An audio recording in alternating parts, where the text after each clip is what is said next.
Et des comportements barbares, Sébastien Chenu, font-ils pour vous une barbarie qui s'installe? Il y a des actes inqualifiables, on les connaît, il y a une impunité, mais l'amalgame est-il de mise aujourd'hui dans ce discours qui doit apaiser aussi les Français?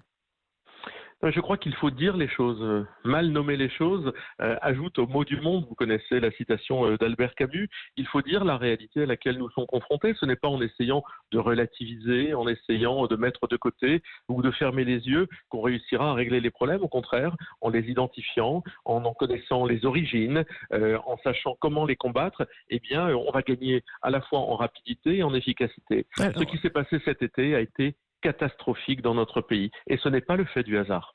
Il y a cette réalité insécuritaire qui est largement aussi partagée par la droite ou par la gauche. Le fait que l'actuel ministre de l'Intérieur, Gérald Darmanin, proche de Nicolas Sarkozy, reprenne ce terme qui est apparu dans les discours de Marine Le Pen dès 2013, est-ce que cela, aujourd'hui, justifie la surenchère qu'on peut dénoncer lorsqu'on entend un certain nombre de discours de votre présidente, Sébastien Chenu? D'abord, il n'y a pas de surenchère. Nous disons sur ce sujet la même chose depuis très longtemps. Nous le dénonçons depuis très longtemps.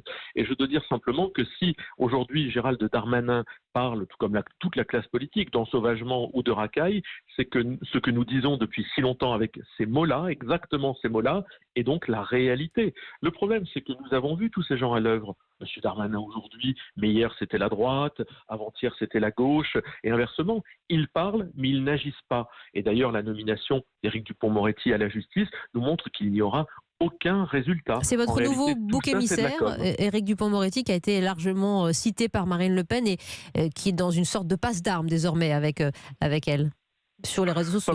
Vous n'avez pas besoin de bouc émissaire. Et Éric Dupond-Moretti est le garde des Sceaux. Il assume un certain nombre de positions politiques qu'on connaît, qui sont extrêmement laxistes. Il les a assumées avant d'être garde des Sceaux. Il les revendique aujourd'hui en tant que garde des Sceaux. Eh bien, moi, je vous dis qu'à partir du moment où le maillon judiciaire, le maillon de la justice est défaillant dans notre pays, car confié à Éric Dupond-Moretti, car il n'y a pas de volonté d'aller plus loin, eh bien, il n'y aura pas de résultat. Monsieur Darmanin peut se balader dans toute la France, faire tous les tweets qu'il veut. La situation s'est aggravée et depuis sa nomination, d'ailleurs.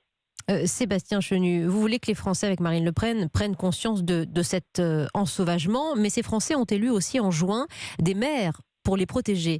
Vous, au Rassemblement national, vous avez perdu la moitié de vos conseillers municipaux. C'est ça aussi la réalité de terrain?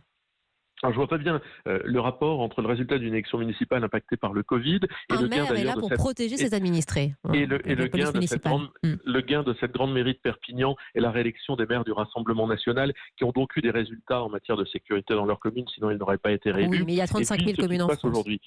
Oui, ce qu'il y a aujourd'hui, c'est que c'est le maillon de l'État qui est manquant. Tous les maires se débattent avec, pour certains qui acceptent ou qui souhaitent ou qui démultiplient une police municipale est une réalité. Et beaucoup de maires essayent de lutter contre l'insécurité, mais ils le font avec d'abord les moyens qui sont les leurs, mais surtout, il manque, et j'en reviens aux propos que j'avais auparavant, le chaînon de la justice qui est particulièrement déficient dans notre pays. Si je devais revenir sur les places de prison promises par Emmanuel Macron et qui ne sont pas créées, sur le budget de la justice qui est toujours inférieur à 3% du budget de l'État, etc., eh bien vous vous apercevez que malheureusement tous les acteurs de terrain peuvent se mobiliser et certains le font avec beaucoup de conviction et beaucoup de courage. Malheureusement, si le chaînon de la justice est manquant et il est manquant dans notre pays, alors le résultat ne peut pas être à la hauteur.